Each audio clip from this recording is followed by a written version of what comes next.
ട്രെയിനിൽ വീണ്ടും T tick നേരെ ആക്രമണം നടന്നു എന്ന വാർത്ത ചെന്നൈ മെയിലിൽ വെച്ച് വനിതാ ടി ടിയെ കയ്യേറ്റം ചെയ്തെന്നാണ് ഇപ്പോൾ പരാതി ഉയർന്നിരിക്കുന്നത്.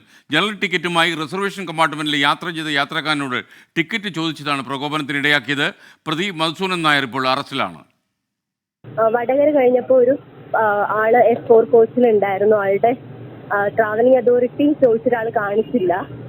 അപ്പോൾ ആ ബർത്തിലെ ആള് വന്നിട്ട് എണീറ്റ് മാറുന്നില്ലായിരുന്നു. ലാസ്റ്റ് എണീറ്റ് മാറാൻ പറഞ്ഞ് കുറച്ച് ഇതായപ്പോഴത്തേനും ആളെ എന്നെ പിടിച്ച് തള്ളി. ഞാൻ പിന്നെ അപ്പൊ തന്നെ RPF അറ്റൻഷൻ കാലിക്കറ്റ് പറഞ്ഞു. ആളെ കാലിക്കറ്റ് ഹാൻഡ് ഓവർ ചെയ്തു.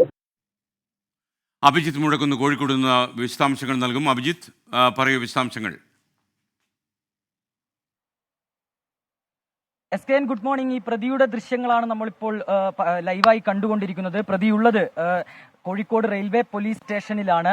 ഈ സംഭവം നടക്കുന്നത് ഇന്നലെ രാത്രിയാണ്. ഇന്നലെ രാത്രി മംഗളൂരിൽ നിന്ന് ചെന്നൈയിലേക്ക് പോവുകയായിരുന്ന ചെന്നൈ മെയിലിൽ വെച്ചാണ് വനിതാ TTക്ക് നേരെ ആക്രമണം ഉണ്ടായത്. വനിതാ TT ആയ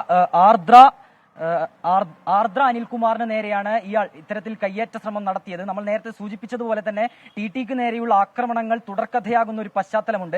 ഇവിടെയും ഈ യാത്രക്കാരനെ പ്രകോപിതനാക്കിയത് ഈ ടിക്കറ്റ് എവിടെയെന്നുള്ള ചോദ്യം തന്നെയാണ്. ഈ ട്രെയിൻ വടകര എത്തിയപ്പോഴാണ് ഈ TT ഇയാളെ കാണുന്നത്. TT ഉടൻ തന്നെ ഇദ്ദേഹത്തിന്റെ അടുത്ത് പോയി ട്രെയിൻ ടിക്കറ്റ്, അതായത് അതൊരു റിസർവേഷൻ കമ്പാർട്ട്മെന്റ് ആയിരുന്നു, അവിടെ എവിടെ നിങ്ങളുടെ ട്രെയിൻ ടിക്കറ്റ് എന്നുള്ള ഒരു ചോദ്യം TTയുടെ ഭാഗത്തു നിന്ന് വരുന്നു. അയാളുടെ കയ്യിൽ ടിക്കറ്റ് ഉണ്ടായിരുന്നില്ല. തുടർന്നാണ് ഈ ചോദ്യം ഇയാളെ പ്രകോപിതനാക്കുന്നതും TTയെ തള്ളി താഴെ ഇടാനുള്ള ഒരു ശ്രമം ഇയാൾ നടത്തുന്നതും. ഉടനെ തന്നെ കോഴിക്കോട് റെയിൽവേ സ്റ്റേഷനിൽ എത്തിയപ്പോൾ തന്നെ RPF ഉദ്യോഗസ്ഥർ ഇയാളെ പിടികൂടുകയും തുടർന്ന് റെയിൽവേ പോലീസിനെ ഏൽപ്പിക്കുകയുമായിരുന്നു. ഏതായാലും നിലവിൽ ഇയാൾ ഉള്ളത് ഇപ്പോൾ കോഴിക്കോട് റെയിൽവേ പോലീസ് സ്റ്റേഷനിലാണ്.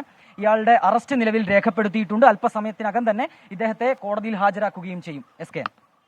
Okay, thank you.